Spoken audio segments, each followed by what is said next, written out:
Hi friends, Patel academy में आपका स्वागत है। अगर आप सीटेट एग्ज़ाम देने वाले हैं तो ये वीडियो आपके लिए बहुत अहम है, क्योंकि इस वीडियो में हमने उर्दू की पेडागोजी को रिवाइज़ किया है और उसके साथ ही कॉन्सेप्ट को क्लियर करने के लिए उस पर हमने MCQs भी देखे हैं। तो ये वीडियो को एंड तक ज़रूर देखिए और अगर आप चैनल पर नए हैं तो लाइक, शेयर और सब्सक्राइब ज़रूर कीजिए। तो चलिए ज़्यादा वक्त न ज़ाया करते हुए शुरू करते हैं हमारा सेशन। सीटेट उर्दू पेडागोजी हिस्सा अव्वल, उर्दू पेडागोजी के अहम नुकात। इसमें उर्दू ज़बान की तदरीस के मकासद, ज़बान का इबलाग यानी कम्युनिकेशन का ज़रिया है। ये हमको समझना चाहिए कि ज़बान कम्युनिकेशन का यानी बातचीत करने का ज़रिया है। इसके सबसे अहम पॉइंट है कि सबसे पहले बच्चा ज़बान को सुनता है, उसके बाद बोलता है, उसके बाद पढ़ता है और फिर लिखता है। ये चारों उसकी महारतें हैं, जो उसकी महारतों के ज़रिए बच्चे की तरक्की होती है। क्वेश्चन इसके बारे में बनता है, जिस पर हम देखेंगे आगे वीडियो में कि इस पर किस तरह क्वेश्चन बनता है। उसके बाद में कवायद से ज़्यादा अमली इस्तेमाल पर जोर दिया जाता है ज़बान को सीखने के लिए। उसके बाद ज़बान के सीखने के उसूल। इसमें पहला है मालूम से नामालूम की तरफ। इस उसूल में बच्चे को हम जो चीज़ बच्चा पहले से जानता है, जो बच्चा मालूम है, बच्चों को जो चीज़ें मालूम है वहाँ से नामालूम तक ले जाते हैं। उसके बाद में दूसरा तरीका है आसान से मुश्किल की तरफ। तो पहले बच्चा जो चीज़ें जानता है उन तमाम चीज़ों को बच्चे को दिखाकर बातचीत करके जो चीज़ें वो नहीं जानता उस चीज़ तक पहुँचाया जाता है साबिका मालूमात के ज़रिए से। उसके बाद में ठोस से मुजर्रिद की तरफ, जो चीज़ें दिखाई देती हैं उनसे लेकर जो चीज़ें नहीं दिखाई देती है उन तक पहुंचाने के लिए ठोस से मुजर्रिद का इस्तेमाल किया जाता है। उसके बाद इब्तिदाई सतह पर मादरी ज़बान का सहारा लेना मुफीद है। जो प्राइमरी लेवल के स्टूडेंट होते हैं उनके लिए, यानी पहली दूसरी जमात के लिए मादरी ज़बान का सहारा लेना मुफीद साबित होता है। ज़बान की 4 बुनियादी महारतें हैं। इस पर अक्सर क्वेश्चन आता है और इनकी तरतीब के हिसाब से आता है कि ज़बान की 4 बुनियादी महारतों में बच्चा सबसे पहले क्या करता है। तो बच्चा सबसे पहले समाअत करता है, यानी बच्चा सुनता है। सबसे पहले तरक्की जो होती है बच्चे की वो सुनकर होती है। जब बच्चा सुनता है तो फिर वो क्या करता है, बोलना शुरू करता है। समाअत के बाद वो फिर जो सुनता है उसको दोहराता है, उसको बयान करता है। उसके बाद वो मुताला करता है, यानी वो पढ़ता है, रीडिंग करता है और समझता है, मानी भी समझता है। जब वो सुन लेता है, उसके बारे में बयान कर लेता है, स्पीकिंग कर लेता है, गुफ्तगू करता है, तो फिर वो मुताला भी करता है, पढ़ाई भी करता है, रीडिंग करता है, यानी फिर उसके बाद में वो तहरीर करता है। जो कुछ उसने सुना है, बोला है, पढ़ा है, उसके हिसाब से उसके ज़रिए उसके आगे के स्टेज पर वो लिखता है। तो वो सबसे मुश्किल महारत इसमें लिखने की है। इस पर भी सवाल आते हैं। उर्दू पढ़ाने के अहम तरीके। ये वीडियो हम रिवीजन का देख रहे हैं, इसलिए हम जो मेन पॉइंट है उनको फास्ट रिवीजन के ज़रिए समझ रहे हैं और स्पीड से आगे बढ़ रहे हैं। इस पर वीडियो में अगले पार्ट्स में, इसी वीडियो में सवाल भी आने वाले हैं। उर्दू पढ़ाने के अहम तरीके। टीचिंग मेथड है बराह रास्त तरीका, डायरेक्ट मेथड, उर्दू के ज़रिए उर्दू समय व लिसानी तरीका, ऑडियोलिंगुअल मेथड। उसके बाद में कवायद व तर्जुमे का तरीका, ये कम मौसर साबित होता है। उसके बाद में बराह रास्त और समय व बसरी तरीका, ये ज़्यादा मौसर होता है। उसके बाद में अगला तरीका है खेल के ज़रिए तालीम, ये सबसे अहम है। पहले वे मेथड, इब्तिदाई जमात में ज़्यादातर खेल के ज़रिए तालीम दी जाती है और ये अहम है, इस पर सवाल आते रहते हैं। उसके बाद में तदरीसी वसाइल यानी टीचिंग एड्स। तो टीचिंग एड्स में हम लोग तस्वीरों का इस्तेमाल करते हैं। उसके बाद में चार्ट्स का इस्तेमाल करते हैं।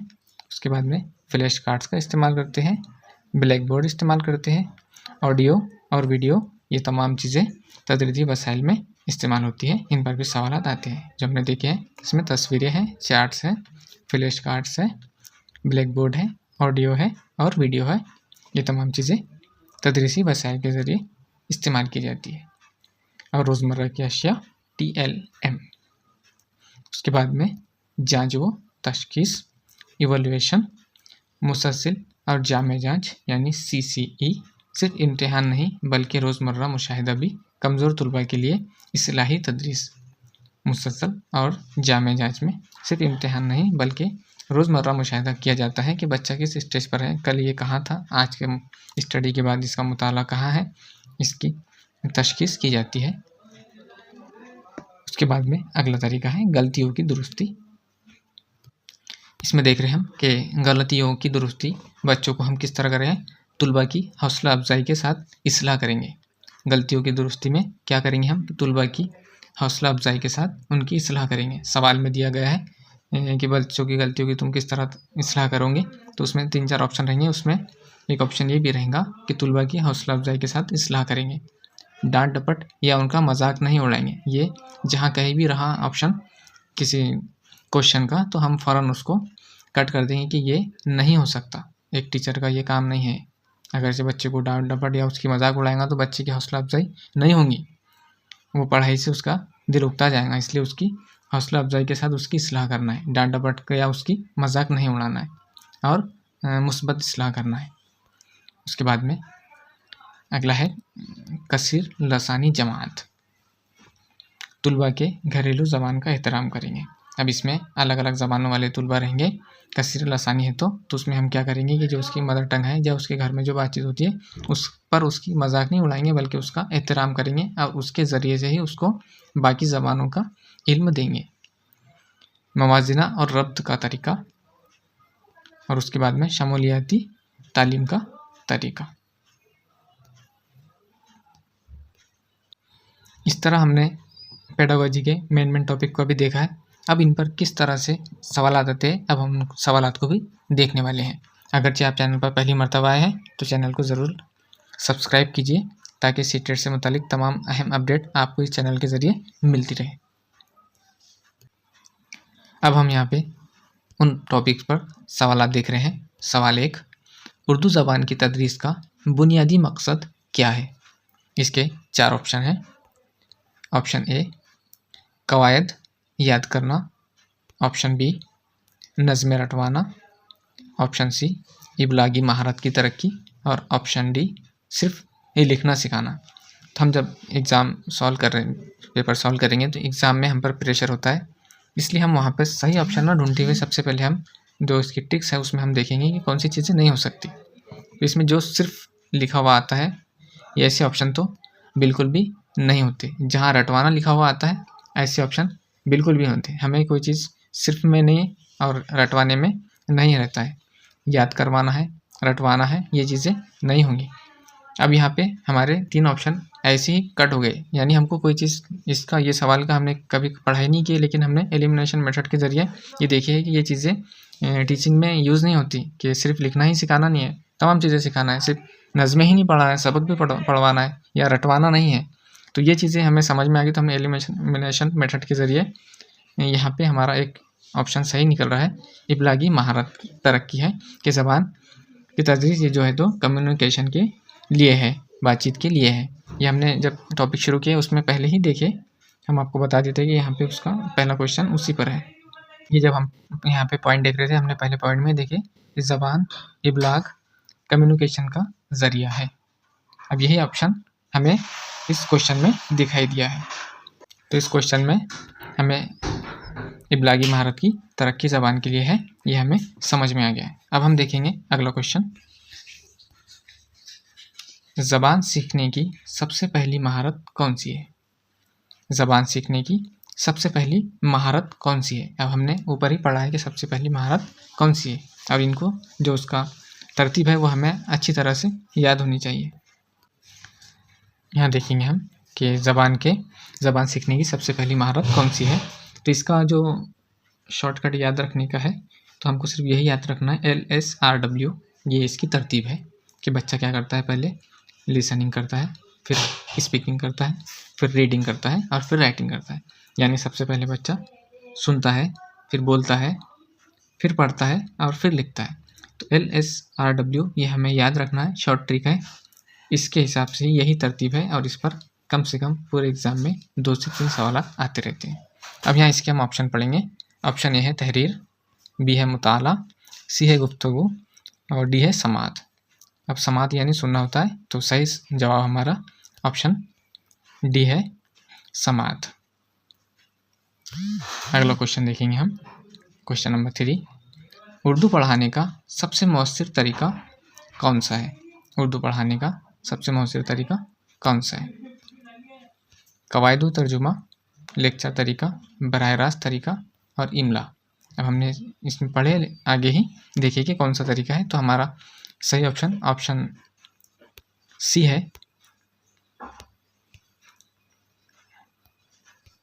बराह रास्त तरीका, डायरेक्ट मेथड, उर्दू पढ़ाने के लिए बहुत अहम है। अगला क्वेश्चन देखेंगे हम, तुलबा की लिसानी गलतियों के बारे में उस्ताद का रवैया कैसा होना चाहिए? तुलबा की लिसानी गलतियों के बारे में उस्ताद का रवैया कैसा होना चाहिए? ऑप्शन ए है, सबके सामने डांटना चाहिए। ये तो हमें समझ में आ गया कि डांटना लफ्ज़ ये यूज़ ही नहीं कर सकते हम। नज़रअंदाज करना चाहिए, टीचर का काम नज़रअंदाज करने का नहीं है बल्कि पढ़ाने का है।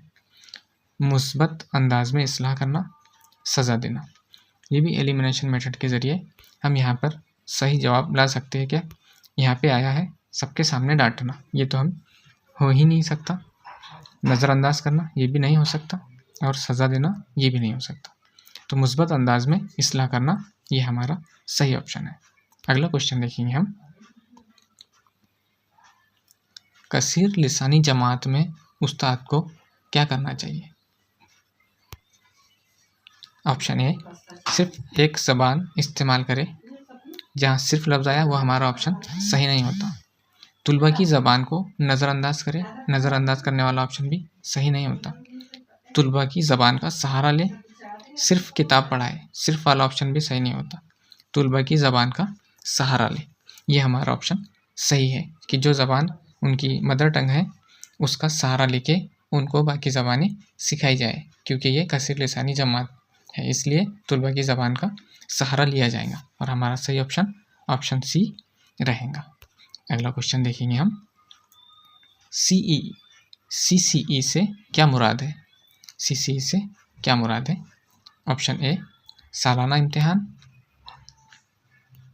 सिर्फ तहरीरी इम्तिहान, मुसलसल और जामे जांच, और उसका फाइनल टेस्ट, उसका चौथा है फाइनल टेस्ट।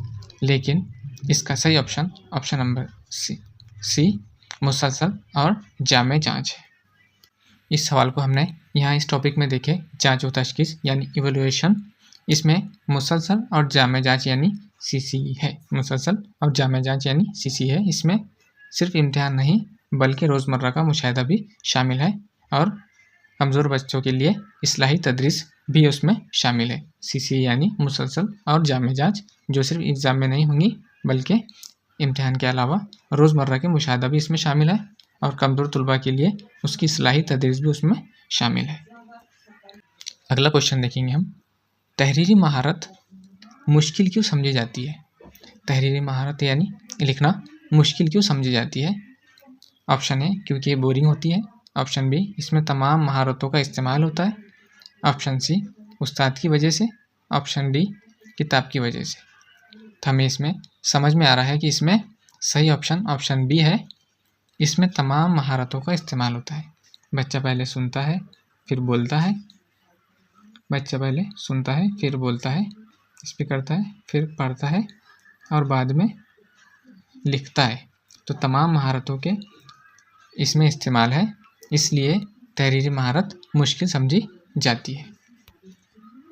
अगला क्वेश्चन देखेंगे हम, इब्तिदाई जमात के लिए कौन सा तरीका ज़्यादा मौजू है?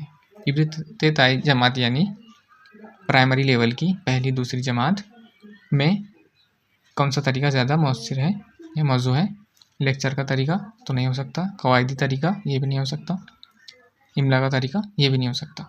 ऑप्शन सी, खेल के ज़रिए तालीम, ये शुरुआती दौर में बच्चों को दी जाती है, खेल के ज़रिए तालीम, ये इब्तिदाई जमात के लिए है। तो हमारा सही ऑप्शन खेल के ज़रिए तालीम है। इस तरह दोस्तों हमने देखा कि अगर आपने उर्दू पेडागॉजी को सही समझ लिया है तो ये हमारे लिए कुछ भी मुश्किल नहीं है, बस तरीके से पढ़ने की ज़रूरत है। याद रखिए इसमें आसान से मुश्किल की तरफ, मालूम से नामालूम की तरफ और ठोस से मुजर्रद की तरफ इस्तेमाल होता है। अगर ये तमाम चीज़ें वीडियो में आपने जो बताई गई हैं, देखे हैं और इसको सही तरीके से समझ जाते हैं तो पेडागोजी आपका स्ट्रॉन्ग सब्जेक्ट बन जाएगा। अगर आप चाहते हैं कि हम और भी इस पर क्वेश्चन लाएँ तो हम 50 मोस्ट इम्पॉर्टेंट MCQs इस पर लाने वाले हैं। अगर आपको चाहिए तो आप इसको कमेंट में नेक्स्ट वीडियो हम उस पर बना सकते हैं, उसके बारे में भी हमारी सलाह कर सकते हैं।